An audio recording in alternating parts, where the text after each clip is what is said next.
कार्यक्रम phone live में आप सभी का स्वागत है। मैं हूं अमरनाथ प्रसाद और आप देख रहे हैं डीडी बिहार। जैसा कि आप सभी को मालूम है कि इस कार्यक्रम के अंतर्गत हम आपको किसी खास विषय और विशेषज्ञ से आपकी मुलाकात करवाते हैं। तो आज के सेगमेंट में हम चर्चा करेंगे दिव्यांगजनों की योजनाओं के बारे में। बिहार सरकार लगातार प्रयासरत है कि दिव्यांगजनों को सीधा लाभ मिले और इसको लेकर सरकार ने अपने राज्य में राज्य आयोग की निष्पक्षता का गठन किया है और ऐसे में आयोग के गठन के बाद दिव्यांगजनों पर विशेष ध्यान दी जा रही है। तो इन्हीं सब बातों को ध्यान में रखते हुए आज हमने अपने स्टूडियो में विशेष रूप से आमंत्रित किया है राज्य निष्पक्षता आयोग के state commissioner doctor Shivaji Kumar ji को। लेकिन इससे पहले कि बातचीत का सिलसिला शुरू हो, हम आपको अपना टोल फ्री नंबर बता दें। हमारा टोल फ्री नंबर है, नोट कीजिए, 1800-3456-171। इस नंबर के जरिए आप हमसे सीधा संपर्क कर सकते हैं और विषय से संबंधित सवाल पूछ सकते हैं। यह नंबर आपके टीवी स्क्रीन पर भी आ रहे होंगे। तो देर ना कीजिए, आपके सवालों का जवाब देने के लिए हमारे आज के एक्सपर्ट बिल्कुल तैयार बैठे हैं। तो शिवाजी साहब, आपका बहुत बहुत स्वागत है हमारे इस विशेष कार्यक्रम में। नमस्कार सभी हमारे दर्शकों को, आपको भी जी धन्यवाद। जी शिवाजी साहब, सबसे पहला सवाल कि दिव्यांगों की समस्या के लिए और उनके अधिकार के संरक्षण के लिए सरकार ने राज्य आयोग के निष्पक्षता का गठन किया।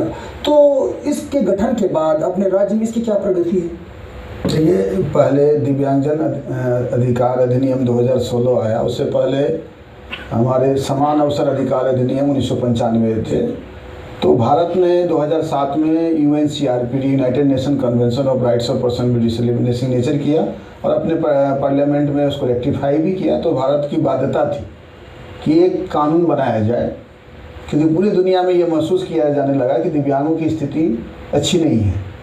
तो उसको विशेष सुविधा की आवश्यकता है, संरक्षण की आवश्यकता है, सुरक्षा की आवश्यकता है, समानता की आवश्यकता है और उनको कोई बेचारा और कोई भाग पर कोसने वाले नहीं है जी।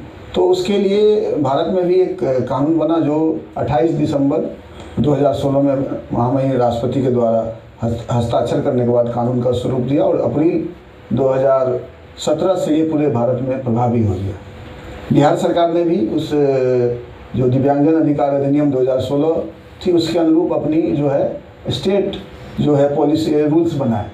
हमारे राज्य नीति भी बनी और उसके जो है स्टेट कमिश्नर डिसेबिलिटी का भी अपॉइंटमेंट जो 79 धारा में वर्णित है, तो उसके तहत जो स्टेट कमिश्नर डिसेबिलिटी बनाया गया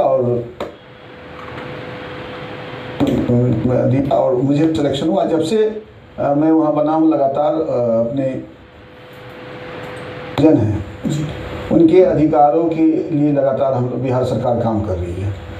प्रदेश में दिव्यांगजनों के अधिकारों से जुड़ी समस्याओं के निष्पादन और त्वरित समाधान के लिए ये त्वरित के लिए क्या आयोग कर रही है?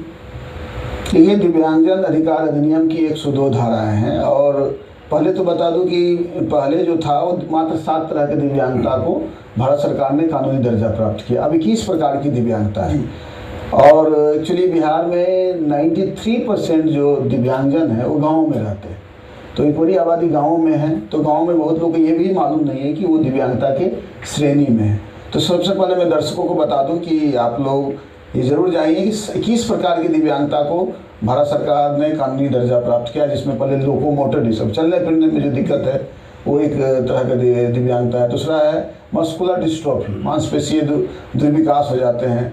इसके अलावा सेरेब्रल पाल्सी है, एसिड अटैक विक्टिम है जो एसिड से पीड़ित होते हैं। इसके बाद डॉर्फिज्म है जो बौना होते 4 फीट से छोटे होते, वो भी दिव्यांगता के कैटेगरी में आ चुके हैं। लो विजन, जिसको कम दिखाई देती है या बहुत दूर की चीज़ दिखाई देती है, तो वो भी अब जो है दिव्यांगता के श्रेणी में। किसी किसी को तो बिल्कुल नहीं दिखाई देता है। कुमार साहब, यहाँ आपको रुकेंगे, एक दर्शक हमारे साथ जुड़ चुके हैं, पहले उनका प्रश्न ले लें। जी हेलो, खर्च से बोल रहे हैं, ग्रहण हुआ है नाम। जी पहले अपना परिचय दें, अपना नाम बताएं। नाम सिंह जी। हाँ, बीटा प्रखंड ग्राम एरावनपुर हुआ। जी जी जी जी। तो मैंने अप्लाई किया था बीटा रेफरल हॉस्पिटल में, तो रेफर किए थे पटना CRC में,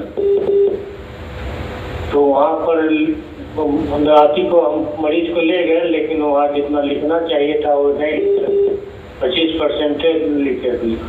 तो मैंने सर्टिफिकेट जी मैं समझ गया, मैं आपकी बात को समझ गया। देखिए धारा 56, 57, 58 ये CMO को निर्देशित किया गया है कि प्रमाण पत्र बनाएं। अगर प्रमाण पत्र में आपको सेटिस्फाइड नहीं है तो आप हमारे कार्यालय में आप जो है धारा 58 के तहत अपना विरोध दर्ज कर सकते हैं, शिकायत कर सकते हैं। हम दूसरे जो हमारे बोर्ड है वहाँ से जांच करवा लेंगे और आपका दोबारा नहीं सेटिस्फाइड, दोबारा जब तक आप सेटिस्फाइड नहीं होंगे हम बोर्ड से जांच करवाएंगे और कहीं भी विविधता हुई है तो उसको करेक्शन किया जाएगा।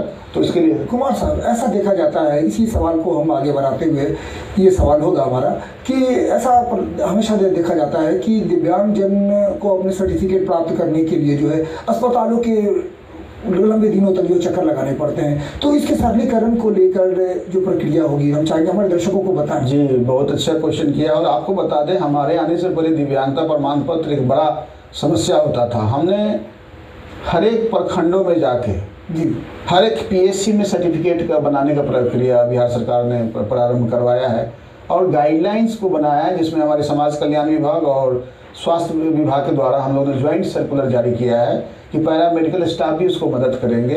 और मुझे जो है मैं पिछले 3 वर्षों में बता दूं कि मोर देन 6 लाख दिव्यांगजनों का सर्टिफिकेशन का काम हुआ है।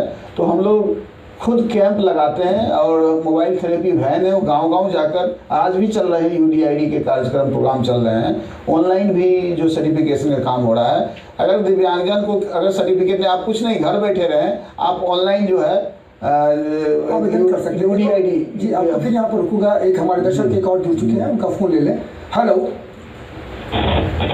हेलो हेलो हेलो जी स्वागत है आपका कार्यक्रम फोन लाइव में। पहले अपना परिचय दें। मैं रामधारी साहनी जिला मधुबनी बिहार। जी जी बोल रहे हैं, मेरा एक बार जो मुझे देने के लिए शिक्षा लोन चाहिए।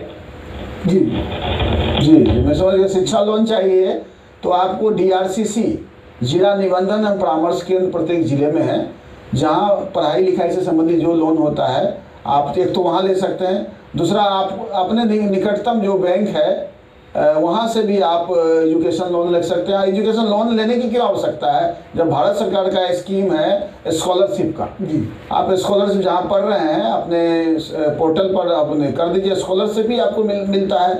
विदेश पढ़ना चाहते हैं वहाँ भी है। और हायर एजुकेशन में 5% का रिजर्वेशन है, चाहे मेडिकल हो, इंजीनियरिंग हो या मैनेजमेंट की पढ़ाई हो, कुछ भी पढ़ाई हो उसमें 5% का रिजर्वेशन भी है। तो हमको लगता है कि आप जो निकटतम बैंक में जाएं, अगर कोई आपको एजुकेशनल लोन देने से मना करता है तो हमारे यहाँ भी टोल फ्री नंबर है जो हमारे वेबसाइट पर भी है। मैं चाहूँगा कि मैं कई बार दिया हूँ, एक टोल फ्री नंबर है, जिस टोल फ्री नंबर पर भी जो है आप जो है शिकायत कर सकते हैं। और इस टोल फ्री नंबर को मैं चाहूँगा कि बाद में जो आप लोग को ये दे दूँ। और हमारे वेबसाइट पर एक ऑडियो रिकॉर्डिंग का भी सुविधा है, जो दृष्टिबाधित है, जो देख नहीं या जो पढ़े लिखे व्यक्ति नहीं है, ऑडियो कॉल को रिकॉर्डिंग कर देंगे तो भी हमारे यहाँ केस दर्ज हो जाता है। तो आप ऐसा कहीं भी शिकायत हो, अगर कोई आपको विभेद कर रहा हो, सेक्शन 3 है या कोई भी आपको इसलिए नहीं दिया आपको लोन दे रहा है कि आप दिव्यांग हैं जी, तो वो जो है हमारे कोर्ट में आप डायरेक्ट आप बैठे ये उनका अधिकार की श्रेणी में। जी बिल्कुल उनका अधिकार है। कुमार साहब, इस सवाल के पहले हम लोग की बात शुरुआत में हम लोग की बात हो रही थी कि दिव्यांगों की श्रेणी के बारे में आपने जी बिल्कुल किस श्रेणी है, तो चाहे कि हमारे दर्शकों को बताएं कि जी बिल्कुल। तो मैं टोटली ब्लाइंड है, वो भी हो गया डेफ, जो बिल्कुल डेफ है, जो 70-80 डेसिबल से ऊपर का हेयरिंग है और 40 डेसिबल से 70। एक और दर्शक जुड़ चुके हैं, उनका फोन ले लें पहले। हेलो हेलो हेलो हाँ सर, प्रणाम। जी स्वागत है आपका संवाद कार्यक्रम में। पहले अपना परिचय दें। सर मैं अमर बिहार DGP प्रखंड अध्यक्ष आवरी से बोल रहे हैं सर, मधुबनी जिला बिहार। जी स्वागत है अमर जी। जी और हम कितना बार मिल भी चुके हैं सर जी। और मेरा सवाल ये था, ये हमारा जो अनुरोध है सर कि मतलब दिव्यांग जन भाई को लिए 4 रुपया पेंशन राशि से दिया जाता है सर, डॉक्टर का फीस भी नहीं होता है। जी अच्छा, बहुत अच्छा क्वेश्चन है।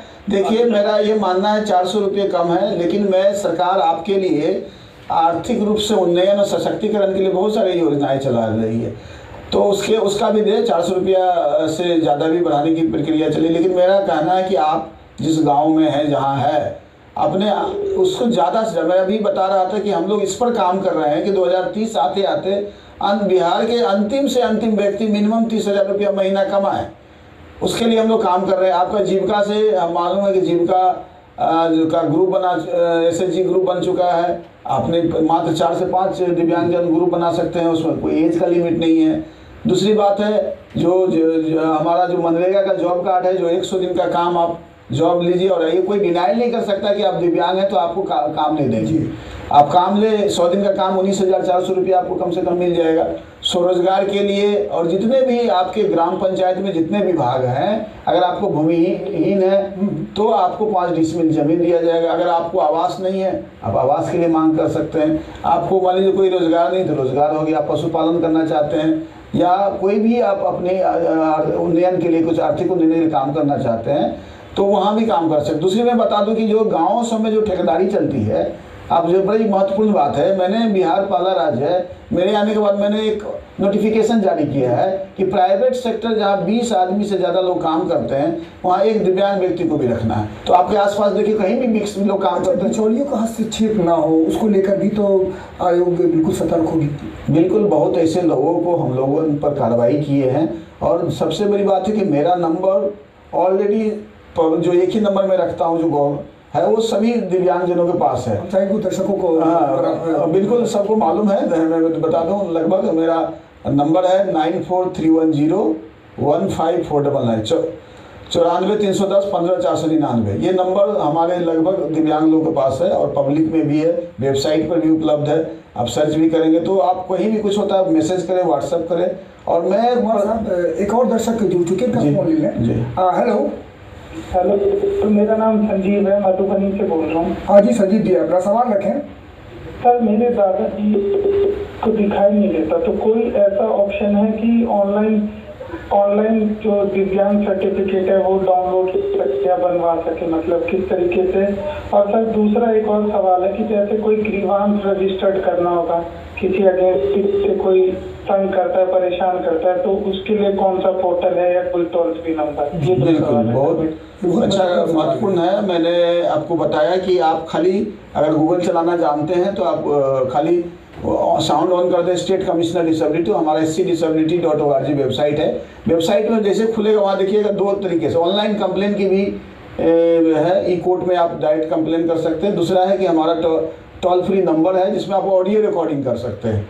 और तीसरी बात है कि आपको कुछ नहीं है, खिलबराज जाए निसक्ता लिख दे, पत्र लिख दे, पुराना सचिवालय पटना, अपने हमारे पास के बहुत सारे पोस्ट कार्ड में आते हैं और व्हाट्सएप में आते हैं, टुकड़ियाँ में आते हैं। और हर को शिकायत को मैं खाली आप दिव्यांग व्यक्ति होना चाहिए और निश्चित रूप से और उसको शिकायत को हम लोग दर्ज करते हैं, उस पर हम लोग वाद चलाते हैं और उस पर कार्रवाई जो दोनों पक्ष का हियरिंग भी करते हैं। कुमार साहब, संजीव जी का एक और सवाल था कि दृष्टि बाधित, जी बिल्कुल, मैं उसी पर आ रहा था। अगर आपके घर में कोई दृष्टिबाधित है, आप माने लाचार हैं, आप नहीं जा पा रहे हैं, तो ऑनलाइन पोर्टल पर या किसी तरह हम लोग को सूचना करें। हमारे बुनियाद कर्मी हैं, उनकी मोबाइल थेरेपी वैन संजीवनी सेवा चलती है और हम आपसे संपर्क करेंगे। सरकार आपके द्वारा, मेरे आने के बाद दिव्यांगजनों को किसी को पंचायत के अलावा ब्लॉक और कहीं और जाने का मैं नहीं बोलता हूँ कि आप जाएं और आप बताएं। और हमारे लोग जो हैं, हमारे जैसे उन्होंने DGP बोला, डिजेबल पर्सन ग्रुप, लगभग 7,051 पंचायतों में DGP ग्रुप बना हुआ, डिजेबल पर्सन ग्रुप। कुमार साहब, यहाँ पर फिर आपको रुकूंगा कि और दर्शक जुड़ चुके हैं। हेलो, हाँ जी, स्वागत है आपका, पहले अपना परिचय दें। जी, मैं निशान नालंदा से बोल रहा हूँ सर। हाँ जी, मेरा नाम बलवेंद्र कुमार है। जी जी, ये लॉन्ग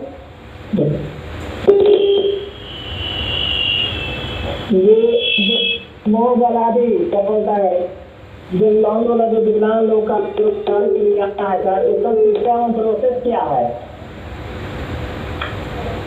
इनकी आवाज़ अच्छी तरह से मिल नहीं पा रही है।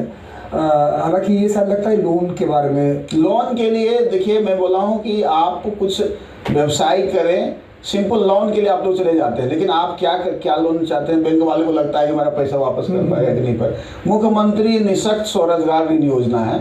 आप हर एक जिला में हमारे ऑफिस होते हैं दिव्यांगजन सशक्तिकरण कोषांग, जो असिस्टेंट डायरेक्टर सोशल सिक्योरिटी होते हैं। हर एक अनुमंडल में हम लोग का बुनियाद केंद्र है। तो आप कहीं से जाएं और मुख्यमंत्री निःशक्त स्वरोजगार ऋण योजना का लाभ ले सकते हैं। दूसरा, आप बैंक में जाएं, प्रधानमंत्री मुद्रा ऋण योजना का लाभ ले सकते हैं। या कई स्किल डेवलपमेंट, जो आप कुछ ट्रेनिंग किए हैं तो स्वरोजगार के लिए कई योजनाएं चलते हैं, वहाँ से भी आपको गाइड किया जा सकता है। और हमारे वेबसाइट पे भी बहुत सारी जो कौशल विकास के कार्यक्रम के बारे में बताया गया है, वहाँ से भी जानकारी ले सकते हैं। कुमार साहब, हम सबों की बात अधूरी रह जा रही है, दर्शकों का बीच में फोन किया जा रहा है, तो जो 21 श्रेणियाँ जो है उनके बारे में। जी, तो मैं बता रहा था डेफ और हार्ड हियरिंग। अभी जो ऊँचा सुनते हैं वो भी एक दिव्यांगता के प्रकार होते हैं। दूसरा, बहुत लोग सुनते हैं लेकिन बोल नहीं पाते हैं। वोकल कॉर्ड, लैरिंग्स, हमारा साउंड बॉक्स है उसमें प्रॉब्लम हो जाता है, तो कई कारणों से पीच धीरे धीरे आवाज़ निकलती है, तो वो भी दिव्यांगता के श्रेणी में आता है। उसको स्पीच एंड लैंग्वेज डिसेबिलिटी बोलते हैं। दूसरा है मेंटल रिटार्डेशन, अब नहीं बोला जाए, इंटेलेक्ट बौद्धिक दिव्यांग, बौद्धिक दिव्यांगता भी। यहाँ पर एक और दर्शक जुड़ चुके हैं। जी हेलो, मेरा नाम धर्मेंद्र कुमार है। मैं ये जानना चाहता हूँ कि मेरा मेरा भाई है, वो विकलांग, वो मतलब विकलांग है, मतलब कुछ दिखता नहीं है, तो उसको सर्टिफिकेट अगर बनवाना हो तो वो नालंदा जिला में रहता है, तो वो कैसे बनवा सकता है? देखिए, हर एक अनुमंडल में बताया, बिहार के जितने अनुमंडल हैं वहाँ बुनियाद केंद्र बने हैं और ये प्रखंड कार्यालय में होते हैं बुनियाद केंद्र।